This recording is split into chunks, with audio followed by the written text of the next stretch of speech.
بنی اسرائیل میں ایک شخص تھا جو بہت بڑا ہی نیک عابد اور زاہد تھا۔ سب لوگوں میں اس کی بڑی عزت تھی، لوگوں میں اس کی نیکی اور پارسائی کا بڑا ہی چرچا تھا۔ اسی علاقے میں ایک شخص اور تھا، لوگ اسے بہت برا انسان سمجھتے تھے۔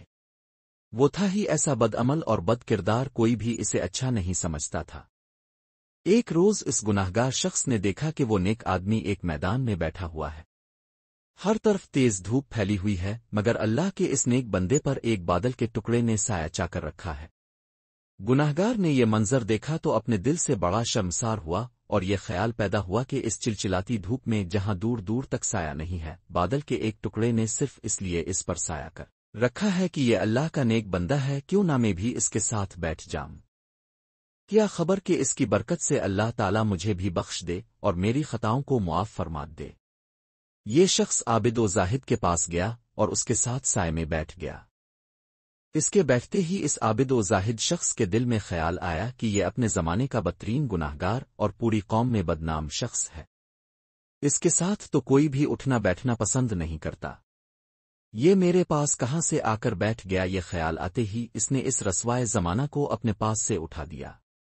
وہ گناہگار شخص اٹھا اور چلا گیا، لیکن بادل کا وہ ٹکڑا بھی اس کے ساتھ روانہ ہو گیا اور اس کے سر پر سایہ فگن ہو گیا۔ اس وقت کے پیغمبر کو وحی آئی کہ ان دونوں سے کہہ سو کہ نئے سرے سے اپنے اپنے اعمال کی ابتدا کریں، کیونکہ اس فاسق و فاجر نے جو کچھ کیا ہم نے اس کے خلوص حسن باشرمساری کے سبب اسے بخش دیا اور اس کی پچھلی ساری خطائیں معاف بے ان عابد کی تمام نیکیاں اور اچھے اعمال اس کے تکبر کی وجہ سے اس سے چھین۔ حضرت حسن بصر کا ایمان افروز واقعہ۔ قبر کا پیغام۔ حضرت حسن بصر کا شمار تابعین کے عظیم بزرگوں میں ہوتا ہے، جنہیں صحابہ کرام کی صحبت کا شرف حاصل تھا۔ آپ اپنی زہد و تقو، وسیع علم، حکمت اور اللہ تعالیٰ سے بے پناہ محبت کے لیے معروف تھے۔ آپ کی زندگی سادگی، نیک عملی اور فکر آخرت کی بہترین مثال تھی۔ ایک دن حضرت حسن بصر ایک جنازے میں شریک تھے جس میں کئی لوگ شامل تھے۔ جنازہ قبرستان کی جانب روانہ ہوا اور لوگوں نے میت کو دفنا دیا۔ تدفین کے بعد تمام شرکا واپس جانے لگے، مگر حضرت حسن بصر قبر کے کنارے خاموشی سے کھڑے رہے، ان کی آنکھوں سے آنسو جاری تھے۔ ان کے ایک شاگرد نے جو ان کے قریب ہی تھا ادب سے عرض کیا، حضرت، سب لوگ تو چلے گئے، اب یہاں کیوں رکے ہوئے ہیں؟ حضرت حسن بصر نے سر جھکائے ہوئے نرمی سے جواب دیا، میں اس قبر سے کچھ سیکھنے آیا ہوں۔ شاگرد یہ سن کر حیرت میں پڑ گیا اور بولا، قبر تو ایک بے جان چیز ہے، اس سے بھلا کیا سیکھا جا سکتا ہے؟ حضرت حسن بصر کی آنکھیں مزید نم ہو گئیں اور وہ پر اثر آواز میں بولے، یہ قبر مجھے پکار کر کہہ رہی ہے، اے حسن، تو کیوں دھوکے میں ہے؟ میں روزانہ یہی کہتی ہوں کہ میرے پاس دنیا کے بادشاہ بھی آئے اور غلام بھی، نیک بھی آئے اور بدکار بھی، لیکن میرے اندر آ کر سب ایک جیسے ہو گئے، سب تنہا، سب عاجز اور سب بے بس۔ میرے پاس کسی کا مال و دولت، کسی کی شہرت، کوئی طاقت کام نہیں آئی، یہاں صرف نیک عمل کا چراغ ہی روشن رہتا ہے۔ یہ الفاظ سن کر شاگرد پر بہت رقت طاری ہو گئی اور وہ بھی رونے لگا۔ حضرت حسن بصر نے مزید فرمایا، اے میرے بیٹے، جسے لوگ صرف قبر سمجھتے ہیں وہ دراصل انسان کا اصل اور دائمی ٹھکانہ ہے۔ جو شخص اس اصل ٹھکانے کی تیاری کرتا ہے وہی دنیا و آخرت میں کامیاب ہوتا ہے، باقی سب محض ایک فریب میں مبتلا ہے۔ سبق: یہ ایمان افروز واقعہ ہمیں گہرا سبق دیتا ہے کہ دنیا کی زندگی ایک عارضی پڑاؤ ہے اور حقیقی منزل ہماری قبر ہے۔ ہمیں چاہیے کہ اپنی قبر کی تیاری نیک اعمال کے ذریعے کریں، کیونکہ وہی وہاں ہمارے سچے رفیق ہوں گے۔ قبرستان صرف مردوں کی آخری آرام گاہ نہیں بلکہ زندوں کے لیے عبرت اور بیداری کا ایک مقام بھی ہے۔ یہ ہمیں یاد دلاتا ہے کہ موت برحق ہے اور ہمیں ہر وقت اپنی آخرت کی فکر کرنی چاہیے۔ حضرت شیخ عبد القادر جیلانی کا تعلق ایران کے ایک نیک اور پرہیزگار گھرانے سے تھا۔ اب بچپن ہی سے عبادت گزار، سچ بولنے والے اور نیکی کے راستے پر چلنے والے تھے۔ اب کی والدہ محترمہ بہت نیک، دیندار اور تہجد گزار خاتون تھی۔ جب اپنے علم حاصل کرنے کی نیت کی تو والدہ نے آپ کو رخصت کیا اور جاتے وقت فرمایا، بیٹا، میں تجھے 40 دینار دیتی ہوں، یہ تیرے کپڑوں میں سیے ہوئے ہیں، لیکن یاد رکھنا کبھی جھوٹ مت بولنا، چاہے کچھ بھی ہو جائے۔ اپنے سر جھکا کر کہا، جی اماں، میں ہمیشہ سچ بولوں گا۔ یہ وہ زمانہ تھا جب بغداد علم و حکمت کا مرکز تھا، مگر راستے خطرناک۔ حضرت جیلانی نے ایک قافلے کے ساتھ سفر شروع کیا۔ راستے میں ایک جنگل سے گزر ہوا جو ڈاکوؤں کا اڈا تھا۔ جیسے ہی قافلہ جنگل میں پہنچا ڈاکوؤں نے حملہ کر دیا۔ وہ قافلے کے لوگوں کو لوٹنے لگے۔ ہر کسی سے مال و دولت چھینا جا رہا تھا۔ حضرت شیخ عبد القادر جیلانی بھی اس قافلے میں موجود تھے، ایک نوجوان طالب علم کی صورت میں۔ ایک ڈاکو اب کے پاس آیا اور پوچھا، تمہارے پاس کیا ہے؟ اپنے نرمی سے فرمایا، میرے پاس 40 دینار ہے۔ ڈاکو ہنس پڑا جیسے کوئی مذاق ہو۔ کہنے لگا، کہاں ہیں؟ آپ نے بتایا، میرے کپڑوں کے اندر سلائی میں۔ ڈاکو حیران ہوا۔ اس نے دوسرے ساتھیوں کو بلایا اور سردار کے پاس لے گیا۔ ڈاکوؤں کے سردار کے سامنے پیش کیے گئے۔ اس نے غصے سے پوچھا، تم پاگل ہو؟ تمہارے پاس مال چھپا ہوا ہے، پھر بھی بتا رہے ہو؟ حضرت شیخ عبد القادر جیلانی نے انتہائی ادب سے فرمایا، میں نے اپنی ماں سے وعدہ کیا ہے کہ کبھی جھوٹ نہیں بولوں گا۔ وہ کہہ کر آئی ہیں کہ ہمیشہ سچ بولنا چاہے کچھ بھی ہو۔ یہ الفاظ سن کر ڈاکو سردار کا دل کانپ الفاٹے۔ اس نے چند لمحے خاموشی میں گزارے، پھر اس کی آنکھوں سے آنسو بہنے لگے۔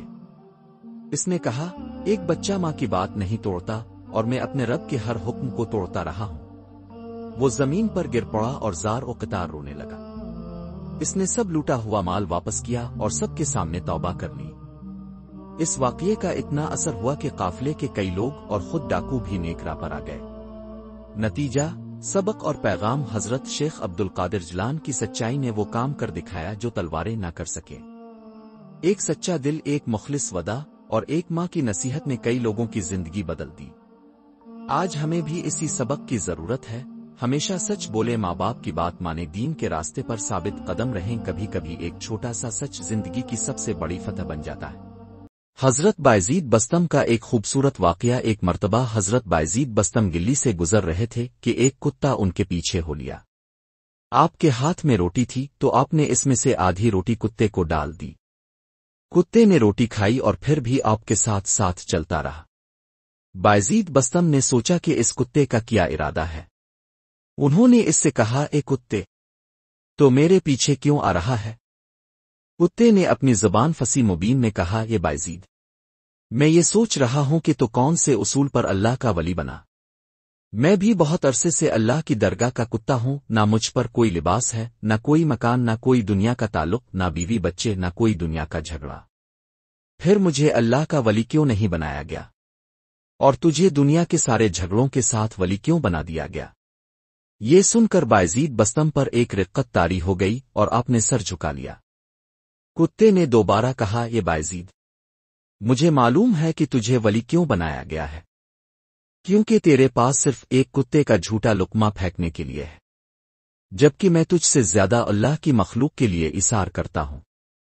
تجھے ولی اس لیے بنایا گیا کیونکہ تیرے پاس صرف ایک کتے کو روٹی کھلانے کا ظرف ہے، جبکہ میرے اندر سمندر کی وسعت ہے۔ میں گناہوں سے پاک ہوں اور میرا دل ہر قسم کی آلودگی سے پاک ہے۔ یہ سن کر بایزید بستم نے اللہ کا شکر ادا کیا اور کتے کی عاجزی اور سچائی کو سراہا۔ یہ واقعہ ہمیں سکھاتا ہے کہ اللہ کی ولایت کے لیے ظاہری حالت سے زیادہ اندرونی پاکیزگی اور اللہ کی مخلوق سے محبت ضروری ہے۔ امید ہے یہ واقعہ آپ کو پسند آیا ہوگا۔ حضرت آسیہ کا ایمان اس وقت مضبوط ہوا جب انہوں نے فرعون کے محل میں حضرت موسیٰ علیہ السلام کے معجزات کا مشاہدہ کیا۔ خاص طور پر جب حضرت موسیٰ نے فرعون کے جادوگروں کا مقابلہ کیا اور عصا کے معجزے سے ان سب کو شکست دی، تو اس منظر نے آسیہ کے دل میں یقین پیدا کر دیا۔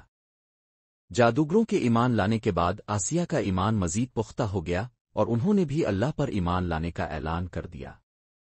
فرعون کا تشدد: جب فرعون کو اپنی بیوی کے ایمان لانے کا علم ہوا تو وہ غصے سے آگ بگولا ہو گیا۔ اس نے اپنی بیوی کو دھمکایا اور کہا کہ وہ اپنا دین چھوڑ دے۔ آسیہ نے انکار کر دیا اور اپنے ایمان پر قائم رہی۔ فرعون نے ان پر شدید ظلم ڈھانے شروع کر دیے۔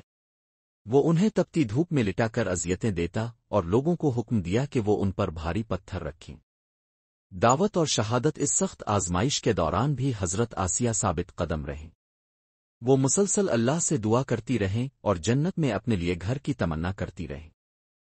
قرآن مجید میں ان کی دعا کا ذکر کچھ یوں ہے، اور اللہ نے ایمان والوں کے لیے فرعون کی بیوی کی مثال بیان کی ہے، جب اس نے دعا کی، اے میرے رب، میرے لیے اپنے پاس جنت میں ایک گھر بنا دے اور مجھے فرعون اور اس کے عمل سے نجات دے اور مجھے ظالم قوم سے نجات دے۔